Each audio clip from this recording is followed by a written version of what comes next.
Un saludo a todos los miembros de IVAO Colombia. En esta oportunidad vamos a revisar un poco de aerodinámica, las 4 fuerzas básicas que actúan sobre un avión en vuelo y la explicación de cada una de ellas. En la imagen se representan las 4 fuerzas que actúan sobre una aeronave en vuelo: la sustentación, la resistencia, el peso y el empuje. Empecemos con el peso. Esta tiene una definición muy sencilla: es simplemente la fuerza que ejerce la gravedad sobre todos los objetos en la Tierra. Por lo tanto, esta no necesita una explicación mayor. Ahora, el empuje es la fuerza que ejerce la aeronave hacia adelante, es decir, en la dirección en la que está volando. Este es generado por la planta propulsora, es decir, la propela y el motor. En este video no se va a explicar gran parte de eso, ya que es un tema bastante extenso. La sustentación es la fuerza que se ejerce hacia arriba perpendicularmente a la trayectoria de vuelo de la aeronave y es generada por las alas y parte del fuselaje. En este video vamos a entender un poco más cómo se genera la sustentación y las explicaciones básicas acerca de esto. Existen 2 teorías que explican la generación de la sustentación. La primera es la tercera ley de Newton, la ley de acción-reacción. Cuando el viento relativo golpea la parte interior del ala, es decir, el intradós, genera que el aire se dirija hacia abajo, y esta acción, que es el aire procediendo a la parte inferior, hace que se genere una fuerza en el sentido contrario, es decir, perpendicularmente a la trayectoria del vuelo, generando sustentación.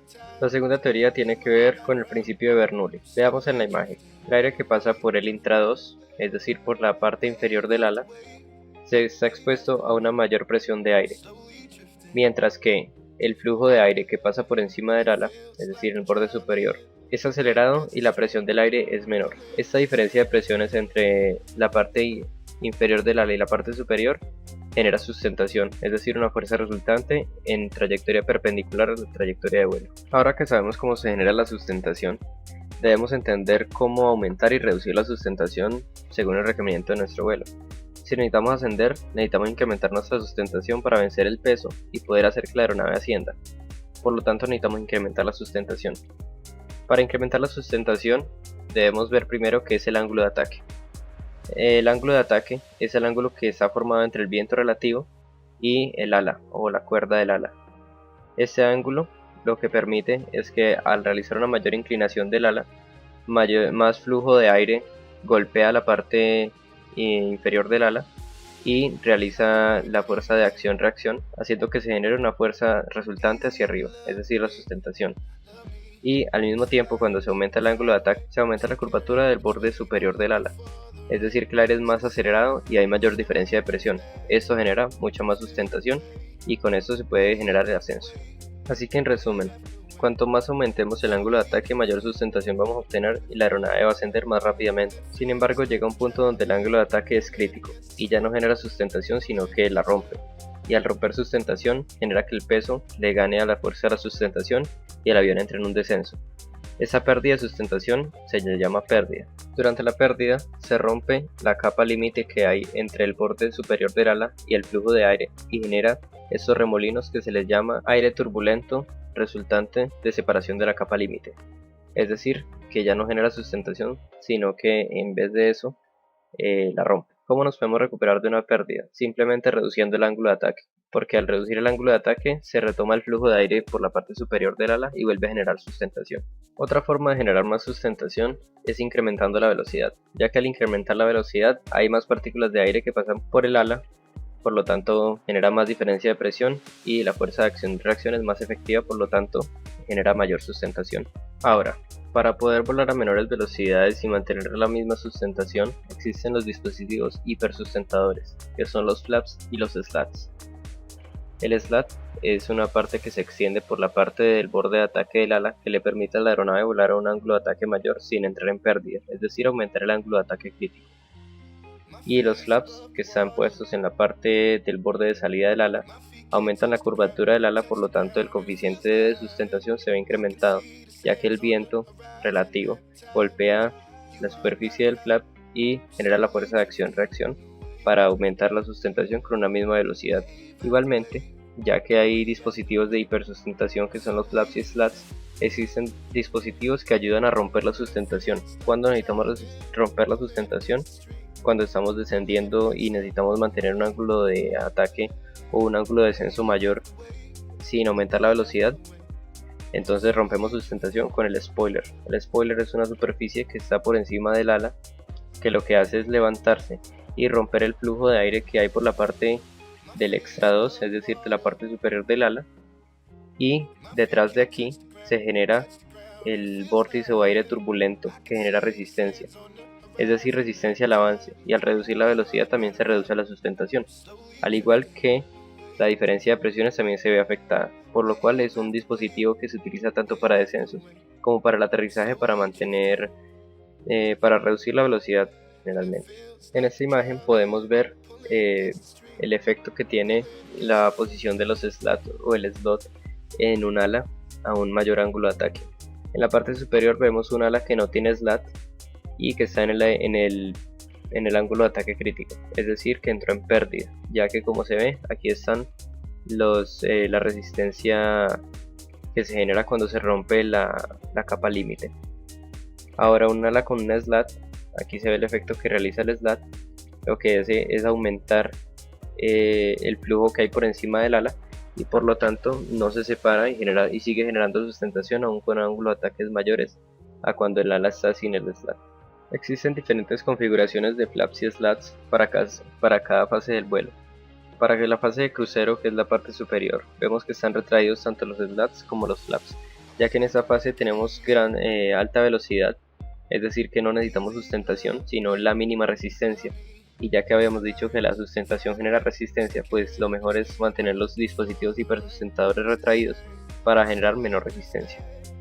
En la fase de despegue es importante, si la pista es corta, tener una buena configuración de slats y flaps para levantar vuelo a una posición adecuada de la pista y no tomar tanta distancia de despegue. Al igual que en el aterrizaje, debemos utilizar una configuración más alta tanto de flaps como de slats para asegurar que vamos a aterrizar con la mínima velocidad, y cuando sentemos ruedas estos van a ayudar también a generar resistencia que va a ayudar a frenar la aeronave.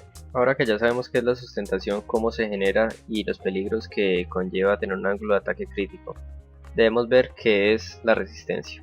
Existen dos tipos de resistencia inducida y resistencia parásita. La resistencia parásita es la generada por todas las superficies del avión que están expuestas al aire, es decir, cuando las partículas de aire chocan con la estructura del avión, generan resistencia al avance, que es una fuerza opuesta al empuje.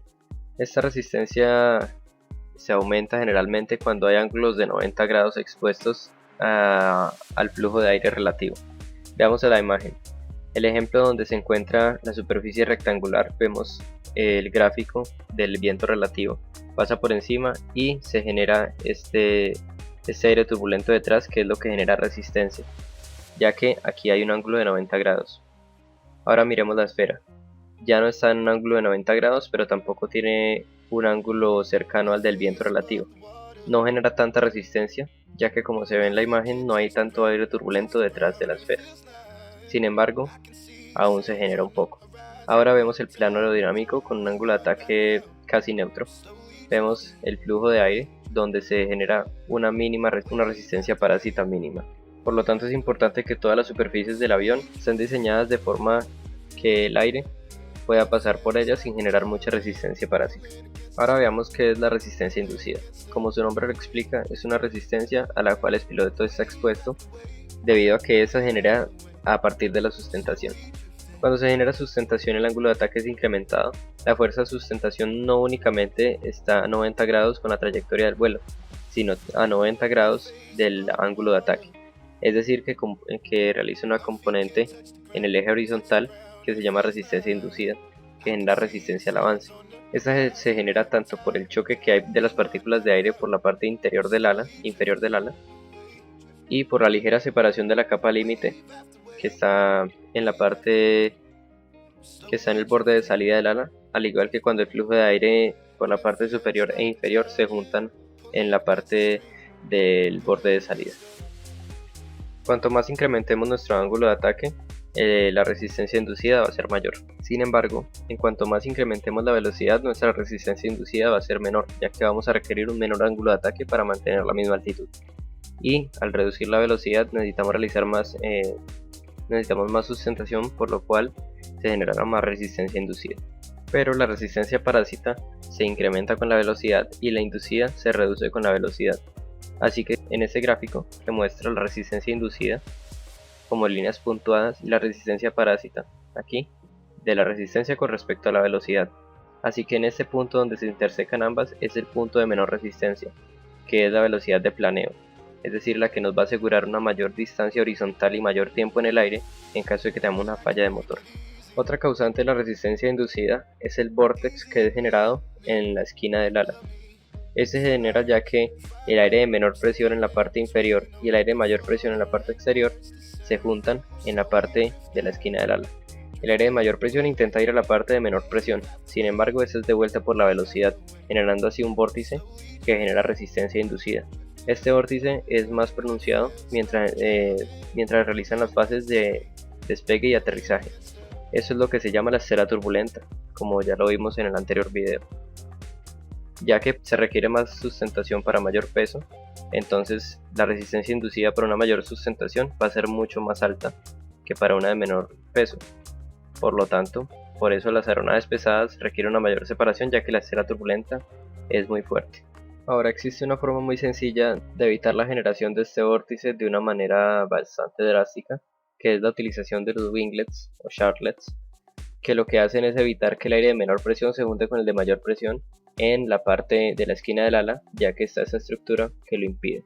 Esto reduce la resistencia y por lo tanto se puede producir un avance con una misma potencia, porque muchas personas creen que estas estructuras son simplemente como decoración para la aeronave, pero tienen una incidencia muy alta en cuanto al rendimiento de la aeronave, ya que ahorran combustible debido a que reducen la resistencia inducida aerodinámica. Aunque estas fuerzas son aplicadas en diversas fases del vuelo y es muy importante como virajes, descensos, ascensos, despegue y aterrizaje, en este video solamente se da la explicación básica acerca de cada una de las fuerzas. Posiblemente más adelante se harán más videos con explicación un poco más avanzada acerca de las fuerzas aerodinámicas en cada una de las fases del vuelo. Con esto me despido, los invito a que se suscriban al canal para más videos y nos dejen en la sección de comentarios qué temas quieres que tratemos en el próximo video.